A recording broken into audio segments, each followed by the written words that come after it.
sekolah. Identifikasi untuk konsep-konsep yang akan kami lakukan yaitu pertama kami menentukan lokasinya. Insya Allah kami akan membuat taman itu di koridor dan di halaman sekolah. Kemudian kami identifikasi jenis tanaman yang akan digunakan, yang akan ditanam, yaitu anak-anak akan menanam tanaman hias dan tanaman obat. Jadi nanti ada beberapa taman, anak-anak akan membuat ada untuk tanaman hias dan tanaman obat.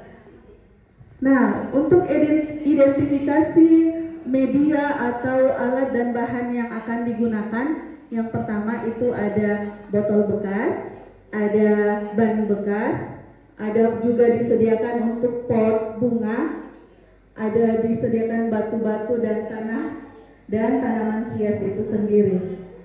Untuk pertanyaan pemantik, nah pertanyaan pemantik ini yang akan kami berikan kepada anak, yaitu pertama, sebutkan tanaman yang ada di rumahnya. Jadi kami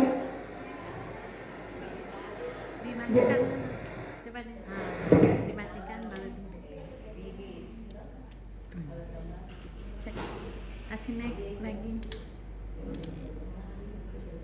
kayaknya lobet gitu dia, kasih naik sampai ke atas. Nah, kemudian ya. Nah, untuk pertanyaan pemantik yang pertama yaitu sebutkan tanaman yang ada di rumahmu. Kemudian diberikan lagi pengalaman, sebutkan jenis-jenis tanaman yang teman-teman anak-anak ketahui. Kemudian ada juga pertanyaan pemantiknya adalah bagaimana cara merawat tanaman. Kemudian mengapa kita perlu menyayangi tanaman, dan pertanyaan pemantik lainnya yaitu di mana kita bisa melihat tanaman. Itu untuk pertanyaan pemantiknya. Di mana kita lihat? Di mana kita bisa melihat tanaman? Bisa agak tinggi lagi karena sudah berurut. Kenapa? Coba kenapa? Kenapa? Coba dari kata kenapa? Kita harus menanam. Oh iya. Jadi urutan pertanyaan pemantiknya itu dari mudah ke oh iya, baik. Terima kasih. Seperti tadi teman-teman ya, membuat kalimat pemantik mudah dulu sampai ke bawah. Ini paling bawah nomor 5 ya. Gunakan kata tanya kenapa. Karena di situ anak-anak akan berpikir tingkat tinggi. Ya. Kenapa kita harus memelihara tanaman? Nah, untuk peta konsep atau rencana yang akan kami lakukan mulai dari Aku Sayang Bumi, topiknya adalah indahnya taman sekolahku, dimulai dari mengenalkan jenis-jenis tanaman, kemudian anak membawa alat dan bahannya, sumber belajarnya itu dari video YouTube, dari gambar, kemudian dari buku cerita.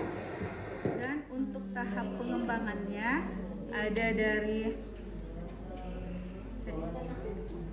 tahap pengembangannya itu mulai anak-anak membuat dan menghias tanaman, membuat dan menghias taman, dan anak menanam tanaman. Nah, untuk tahap refleksi atau penyimpulan, yaitu anak bercerita pengalaman yang sudah menanam, membuat taman. Tindak lanjut proyek, yaitu anak memelihara, ya, memelihara dan menjaga tanamannya. Kemudian juga refleksinya adalah menikmati hasil taman yang sudah dibuatnya, bisa untuk berfoto-foto atau juga untuk menikmati hasil yang bunga-bunga yang sudah dibuat.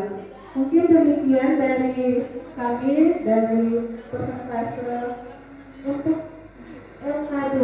Terima kasih atas perhatiannya. Assalamualaikum warahmatullahi wabarakatuh.